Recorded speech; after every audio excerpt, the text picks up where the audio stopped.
하나님은 우리에게 봄, 여름, 가을, 겨울 허락해 주셨습니다. 계절마다 하나의 내용들을 허락해 주실 때마다 그 운치를 매 경험하도록 하셨습니다. 자연은 인생의 스승이라는 말처럼 우리는 자연의 흐름 속에서 인생의 흐름을 배우게 됩니다. 이 땅에 오셨던 예수님도 무백성들을 향하여서 자연을 보게 하는 가운데 진리를 가르치곤 하셨습니다. 오늘 본문은 겨울을 통해 인생의 겨울, 즉 종말을 가르쳐 줍니다. 계절에 겨울이 있듯이 인생에도 종말이 있습니다. 올해 코로나를 통한 많은 생각, 많은 고민은 특별히 새롭기만 합니다. 오늘이 한 해의 마지막 주일이 아니라 우리 인생의 마지막 날이라면 당신은 하나님 앞에 무엇을 가지고 설 수 있겠습니까? 헬라어로 시간이라는 단어가 두 종류가 있습니다. 크로노스와 카이로스라는 단어입니다. 크로노스는 내가 어찌할 수 없는 하나님의 절대적인 주권 속에 속하는 시간을 말합니다. 일례로 한 번 태어난 인생 반드시 한 번은 죽습니다. 이것이 크로노스입니다. 그러나 시간 속에서 내가 요리하고 지혜롭게 쓸 수 있는 그런 시간, 나만의 시간, 내가 주물딱 거릴 수 있는 그런 시간, 이것을 카이로스라고 합니다. 이 카이로스는 내가 겨울잠을 통하여서요 시간을 낭비할 수 있는 그런 모습이 되어지고요. 동물이 털갈이를 통해서 새로운 어떤 삶을 만들어 나갈 수 있는 그런 자기만의 시간, 바로 그것이 바로 카이로스라고 합니다. 그렇습니다. 우리는 성도입니다. 하나님의 시간표 내 마음대로 조작할 수 있다라고 생각하면 바로 그런 사람을 우매한 사람이라 할 겁니다. 하나님의 시간표를요 사람이 힘쓰고 노력하면 바꿀 수 있다고 착각하는 사람 있다가면 그런 착각은요 대책이 없습니다. 내가 할 수 없는 것, 그것은 누가 하시는가? 하나님이 하시는 겁니다. 우리는 하나의 마지막에 주일을 보내면서 인생의 마지막을 준비하는 하늘의 지혜를 배워야 될 줄 압니다. 오늘 읽었던 본문 9절은 너는 어서 속히 내게로 오라. 이 11절은 너는 겨울 전에 어서 오라. 사도 바울의 애절한 목소리가 있습니다. 너는 겨울 전에 어서 오라라는 이 간절함은 왜 간절하게 느껴집니까? 그는 자기의 최후가 임박한 것을 예감한 까닭입니다. 자신이 죽을 때, 세상을 떠날 때가 가까워진 걸 느끼고 있습니다. 자기가 세상을 떠나기 전에 사랑하는 제자 디모데를 보고 싶습니다. 그리고 마지막으로 친히 만나서 부탁할 말씀도 있는 겁니다. 거듭거듭 겨울 전에 오라고 재촉합니다. 그 당시 지중해는 겨울에는 배가 항해할 수 없었습니다. 그러기에 겨울이 끝나고 난 적어도 넉 달 후에야 배가 운행을 합니다. 만일 디모데가 가을에 오지 못하면은요 허송세월이 4달에서 5달 지나고 나서야 로마에 올 수 있기에 그 시간에 자기의 신상에 무슨 일이 일어날지를 예측할 수가 없습니다. 그러므로 겨울 전에 오라고 간절히 부탁합니다. 겨울 전에 오라는 말은요 기회가 지나기 전에 오라는 말입니다. 기회가 지나기 전에 할 일이 있습니다. 인생이 뭔가요? 고난의 한란의 연속이라 이야기합니다. 그러나 고난과 한란에 숨겨져 있는 것이 뭘까요? 기회입니다. 슬기로운 5처녀와 어리석은 5처녀의 비유가 있습니다. 신랑이 오는 것은요 당연지사였습니다. 미련한 처녀들은요 기름이 떨어지고 나서는요 기름 찾으러 가다 보니까 나중에 문을 열어달라고 아무리 두들깁니다. 문은 열리지 않습니다. 기름을 준비할 기회가 허락되어지지 않았기에요 결국은 신랑을 맞이할 수 못합니다. 기름 떨어질 줄을 알았더라면 부지런히 채웠을 것을. 여러분은 기름 떨어진지는 알고 사십니까? 여러분의 기름등은 충만합니까? 회개에도 기회가 있고 성공에도 기회가 있습니다. 주어진 기회를 붙들 그릇이 되지 못하면 그것은 내 것이 아닙니다. 언제나 기회는 순간이고 찰나입니다. 그래서 히람에서는 기회의 신은요, 앞머리는 풍성한데 뒷머리는 대머리라고 합니다. 앞에 있을 때는 붙잡을 수 있지만 지나가면은요, 붙잡을 거리가 없으니 그냥 간다는 것이죠. 사도 바울은 디모데에게 겨울이 오기 전에 너는 어서 오라고 부탁합니다. 행동하기에 불편한 겨울, 현대를 살아가는 우리에게도 원하든 원하지 않든 간에 다가옵니다. 반드시 인생의 겨울은 찾아옵니다. 지금 우리가 겪고 있는 이 코로나가 인생의 겨울일 수 있습니다. 맞습니다. 그러나 더 큰 추위가 찾아올 수도 있다는 것 명심해야 됩니다. 그래서 우리는 겨울이 오지 말 것을 기도하는 어리석음을 범하지 말고 오히려 추운 겨울을 이겨낼 수 있는 능력, 그 능력, 하나님의 능력을 소유하기를 기도해야 될 줄 압니다. 사도 바울은 오늘 본문에서요, 자기의 실제적인 모습을 이렇게 이야기를 합니다. 6절, 7절, 8절의 말씀을 읽습니다. 전제와 같이 내가 벌써 부어지고 나의 떠날 시간이 가까웠도다. 나는 선한 싸움을 싸우고 나의 달려갈 길을 마치고 믿음을 지켰으니 이제 후로는 나를 위하여 의의 면류관이 예비되었으므로 주곧 의로우신 재판장이 그날에 내게 주실 것이며 내게만 아니라 주의 나타나심을 사모하는 모든 자에게도니라. 바울이 이렇게 말할 당시에 그의 나이가 대략 70세 정도로 추정이 됩니다. 그는 이제 인생의 겨울을 맞이한 겁니다. 나의 떠날 기약이 가까웠고 전제와 같이 부음이 되었다라는 것은요, 피를 쏟아서요, 그것을 모아서 준비된 제단에 부었다라는 그런 뜻입니다. 피를 쏟아 붓는 제사가 이미 드려지고 나의 생은 이곳으로 끝난다. 무슨 말일까요? 자기의 죽음에 대한 묘사입니다. 육신이 쇠하여 기력이 쇠하여 생명의 기름이 다 떨어져서 촛불이 꺼지는 그런 것이 아니라 그의 마지막의 생애가 순교임을 내다보고 있는 겁니다. 그래서 성경은 이렇게 이야기를 하죠. 내가 들어와 가보의 집에 둔 겉옷을 가지고 오라. 육신적으로 점점 추위를 느끼니 이 추운 겨울을 나기 위해서 옷을 가져오라 부탁합니다. 그러나 그런 육신적인 의미에서만의 겨울을 맞이한 것 아닙니다. 그의 인생에서 가장 고독한 겨울을 이야기되어집니다. 성경은 계속 이야기합니다. 대마는 이 세상을 사랑하여 나를 버렸고 데살로니가로 떠났고 그레스게는 갈라디아도 디도는 달마디아로 갔고 누가만 나와 함께 있느니라. 주위에 있는 이들이요, 무슨 이유인지는 몰라도 모두 가버린 후에 혼자 겪는 애로움, 더욱 춥게만 느껴지는 인생의 겨울인 겁니다. 특별히 그는 그 추운 겨울에 자기의 생을 마감하는 그런 어떤 시간대에 마가를 데려오라 부탁합니다. 어떻게 보면 마지막 남은 축제 같은 것이죠. 이것이 자기의 유익이라고 말합니다. 무슨 이유일까요?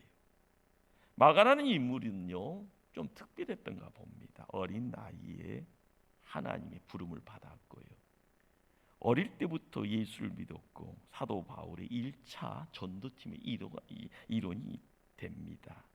바나바 선생이 삼촌이 되는 모습이고요.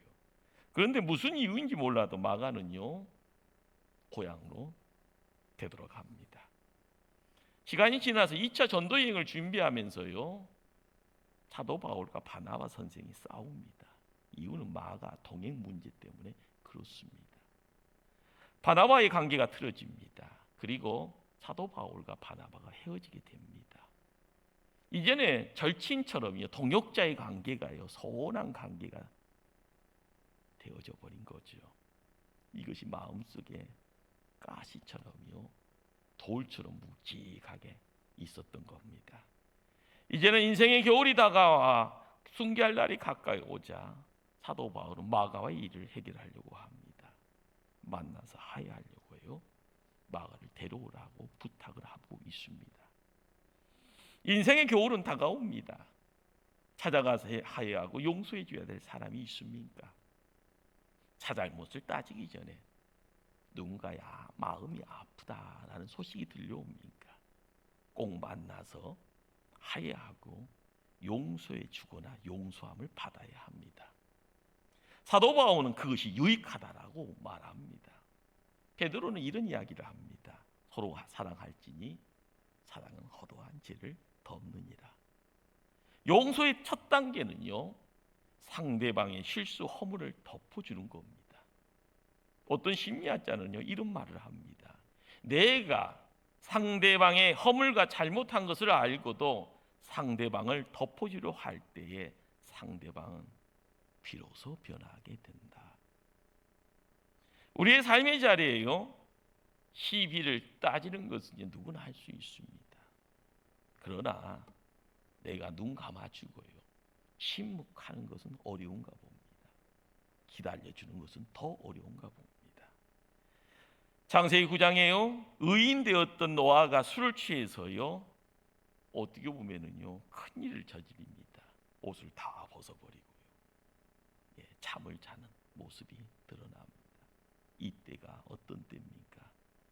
세상이요, 노아의 홍수의 큰 사건을 통해서 인생이 다 멸해지는 그런 현장의 자리입니다. 옷을 다 벗어버리고 잠을 청하고 있는 그 모습, 불미스럽습니다. 함이라는 아들이요, 그 아버지의 모습을 보고 떠들며 아버지를 힐난하게 되어집니다. 그때 하나님은 함을 저주합니다. 그 다음 셈과 아벳이라는 두 아들이요, 아버지의 하체를 보지 않기 위해 등을 지고요, 뒷걸음질하면서 아버지 허물을 덮습니다. 그때 성경은요, 하나님께서 셈의 하나님이 될 것이다 라고 축복합니다.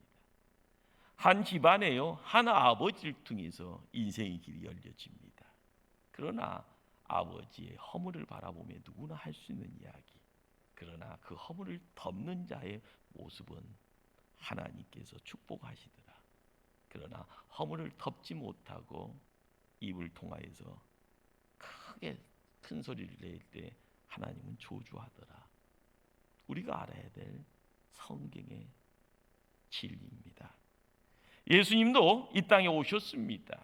죄 많은 죄인들을 바라보면서요, 십자가를 향하여 나아갑니다. 십자가에 못 박혀 죽으시면서요, 자기를 에워싸고 있는 그 원수들을 향하여서 하나님께 기도합니다. 아버지여, 저들의 죄를 사하여 주옵소서. 그리고 숨을 거두었습니다. 저들의 죄를 사함으로 말미암아 예수님도 자유지만 그 원수들, 그 손에 피를 묻히려고 하는 그 원수들도 자유를 주기 위함이다. 이것이 바로 예수님의 마음입니다. 승리가 어디에 있습니까? 내가 죽어나가는 것처럼 보이고요, 내가 가지고 있는 것이 다 손해인 것처럼 보인다 할지언정 내 것 포기하지만 바로 거기에 하나님이 함께 하시면 또 다른 회복의 자리입니다. 사도 바울, 가족이 종이에 쓴 것을 가져오라고 합니다. 이 가족종이라는 것이 헬라어로는 비블리아, 바로 성경, 바이블을 이야기를 합니다. 지금은 인쇄술이 발달하여 성경책이요, 어떻게 보면 갖고 다니기 편합니다.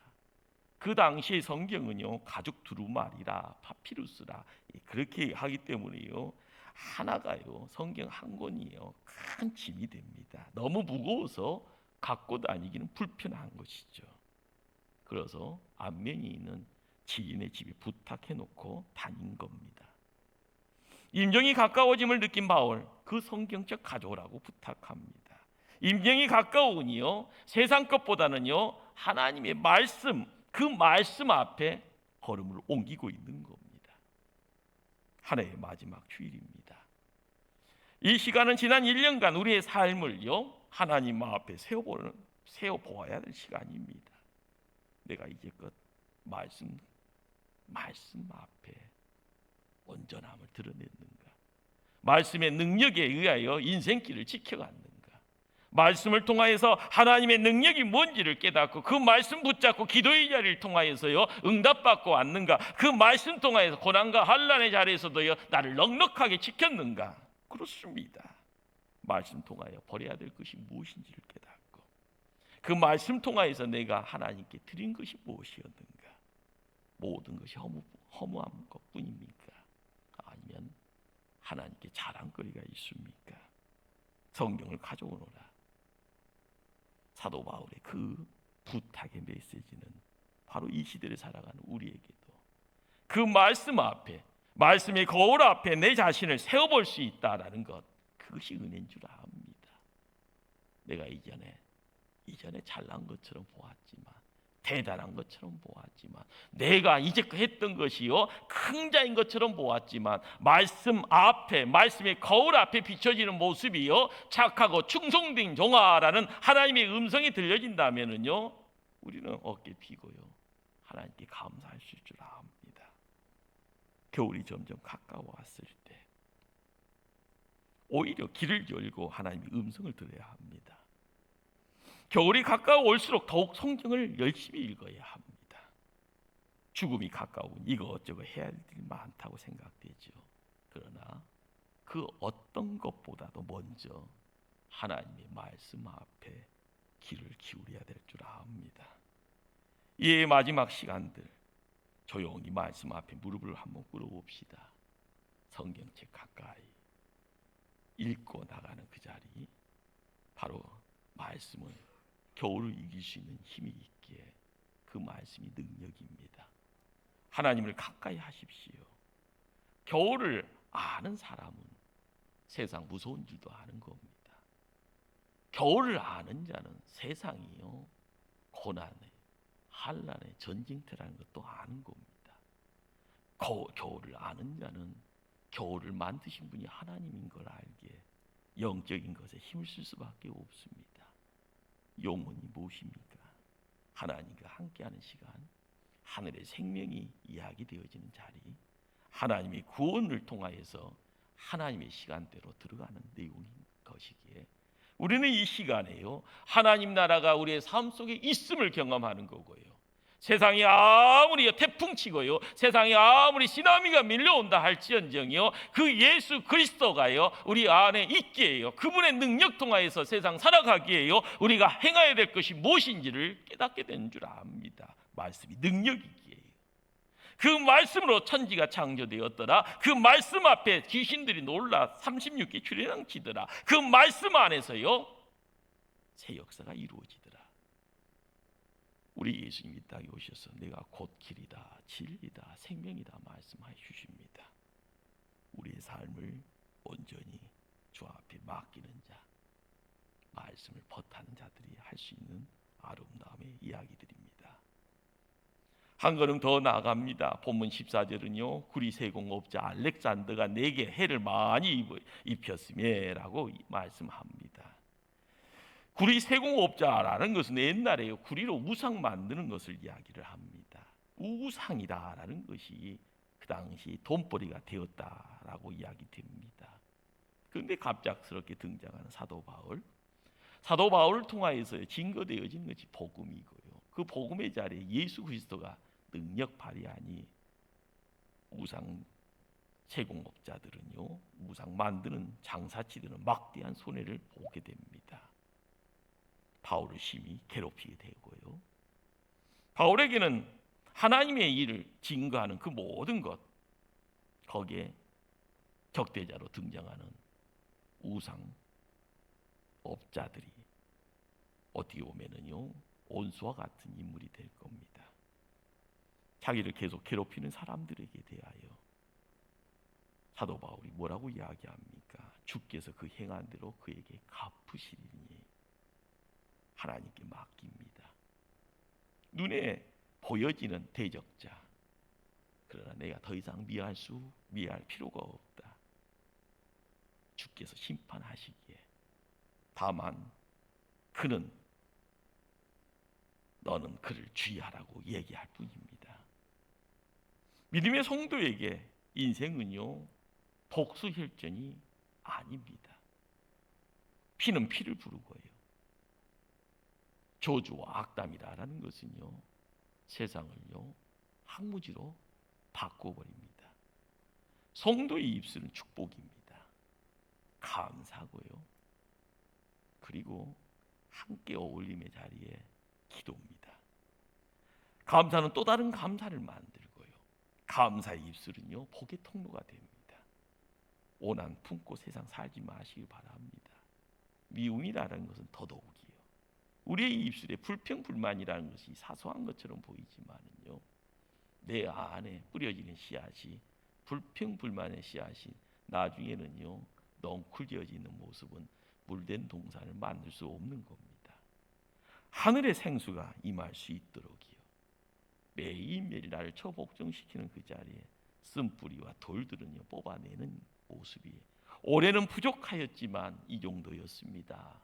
이 모습 그대로 받으셔서 우리 하나님께 온전히 맡길 때 올해보다 내년이요 더 새로운 내용을 통하여서 하나님의 큰 은혜가 풍성하게 함께할 줄 믿습니다. 사도 바울은요, 다 나를 버렸으나 저에게 허물을 돌리지 않기를 원합니다. 16절을 하반절에 이야기합니다. 얼마나 귀한 말씀입니까? 이제는 남의 허물 속에서 나를 본다라는 것, 그렇습니다. 내가 들보를 가지고 있는지 티눈을 갖고 있는지를 착각하는 가운데요, 상대방의 티를 바라보면서 손가락질하고요, 우스갯소리 한다라는 것은요, 자기 자신의 모습을요 망가뜨리는 모습입니다. 내가 큰 들보를, 바위를 소유하고 있는 자인가? 남을 쳐다보며 시비 걸려고 하지 말고요, 남의 허물에 대해서요 큰 소리 외치며 나아갈 필요가 없는 겁니다. 자식이나 배우자에게 잘못이 있어도요, 내 탓이거니 하며 기도하는 것이 먼저입니다. 실수는 그가 했지만 원인은 내게 있는 것이다 인정하고 눈물 흘리는 것이 성도의 모습입니다. 지난 한 해 동안 코로나를 통하여서요 경험되었던 일련의 사건들이요 뭘 이야기합니까? 한숨이죠. 막막함에 내가 할 수 없는 극단적인 자리까지 우리를 내몰고 있습니다. 그러나 이런 와중에도요 긍정적으로 하나님께 반응한 모습이 우리에게 있어야 됩니다. 프랭클린 루즈벨트 대통령, 위스턴 처칠 수상, 헬렌 켈러, 마하트마 간디, 테레사 수녀, 알버트 스와이츠 박사, 마틴 루터 킹 목사, 전세적으로요 위대한 지도자라고 이야기되어지는 300명을요 분석을 하게 됩니다. 그러면서요 나타나는 결과가 그들 중에 25%면 대단한 숫자죠. 300명 중에 25%예요. 심각한 심리적 장애, 마음의 문제 가지고 있었다라는 겁니다. 그리고 그들의 50%가요 150명 가량이요 어린 유년 시절에 학대받았거나 빈곤한 가정, 돈 없어서 힘들었던 그런 가정에서 성장했다고 합니다. 바로 그들은 자신에게 어떤 일이 생겼을 때 부정적인 반응보다는요 긍정적인 반응을 보였다라고 합니다. 이것이요 조금씩 모아지니 나중에 큰 힘을 된 겁니다. 언제나 사건보다 중요한 것은요 사건에 대한 해석과 그리고 사건에 대한 반응입니다. 내물할 수 없게 해요. 코로나는 코로나인 겁니다.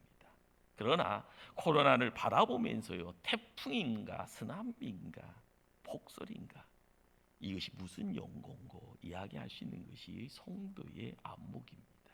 하나님, 우리가 이제껏 죄악을 행했기에 하나님 진노하십니까? 우리가 이 시간 이 자리에서 행해야 될 내용이, 예배의 자리에서도 행해야 될 내용이 무엇인지를 깨닫게 하시는 내용이 있다면 하나님, 내가 무릎 꿇고 회개하겠나이다. 내가 기도의 자리를 지켜야 될 이유가 무엇입니까? 하나님 말씀하시고 기도의 사명자로 하나님 나아갈 수 있도록 힘 주시옵소서. 기도해야 될 줄 압니다. 사랑하는 성도님들, 겨울이 오기 전에 사랑하고 겨울이 오기 전에 멋진 일을 한번 해봅시다. 우리의 인생 일방통행입니다. 한번 지나고 나면 다시 돌아오지 않기에 세상이요 끝없는 것처럼 보여지는 일방통행의 자리에 나 잘났어 라고 이야기해서는 안 됩니다. 성경은요 세상 일방통행으로 나가면 마지막은 낭떠러지라 이야기를 합니다. 예배의 자리는요 쌍방통행입니다. 우리는 하나님 앞에 왔고요, 하나님은 우리에게 오십니다. 우리는 하나님께 드릴 것을 드리고 하나님은 받으시고 하나를 드리면 백이요 천을 주신다고 합니다. 하나님 앞에 눈물 콧물 쏟아가면서 왔습니다. 하나님 그 눈물 닦아주시고요, 우리를 품어주시고 세임 주시고 길까지 보여주십니다. 하나님이 살아계심이 하나님의 쌍방통행의 자리를요 인지하고 그 자리에 나아간 자리가 바로 예배자입니다. 세상 나 혼자 다 이룬 것처럼 착각하지 마시고요, 내가 할 수 있는 것이요 얼마나 부족한지요, 이 코로나 앞에 놓여 있는 우리의 인생이 한숨밖에 나오지 않습니다. 할 수 없는 이 상황. 오늘 본문 마지막 21절을 읽어가는 가운데 보면은요 겨울 전에 오되 너는 어서 오라 이렇게 되어 있습니다. 다른 사람 몰라도 너만 어서 오라는 간곡한 부탁입니다. 너라도 겨울 전에 와야 한다. 디모데만이라도 겨울이 오기 전에 바울을 만나야 했고요, 겨울은 항상 반드시 옵니다. 우리가 때가 되어지면은요 사역이 시작되어지고 때가 되면 사역은 끝납니다. 하나님 우리에게 건강 주셔서 우리의 생명을요 지켜가게 하지만 때가 되면 그 생명 거둬가시는 분도 하나님이고 그 생명의 끝이 끝날 때가 있습니다. 꼭 기억하시길 바랍니다. 아무리 육신의 강건을 이야기하고 육신의 재물의 내용들이 많다고 이야기하더라도요 하나님이 부르면 가게 되어 있습니다. 한 해를 살아가면서요 이전에 내가 갖고 있는 것 마음껏 자랑하는 것도요 허락하셨습니다. 그러나 이 한 해를 불성실과 거짓된가 불평불만으로 세상 살아가서는 안 되고 그걸 가지고 새로 나아가서는 안 될 줄 압니다. 하나님의 말씀 안에서요 하나님이 주시는 그 믿음 가지고 진솔하게 성실하게 새해를 활짝 열고 걸음걸음 옮겨나가 하나님께 더 가까이 나갈 수 있는 믿음의 성도들 다 돼야 될 줄 믿습니다. 기도하시겠습니다.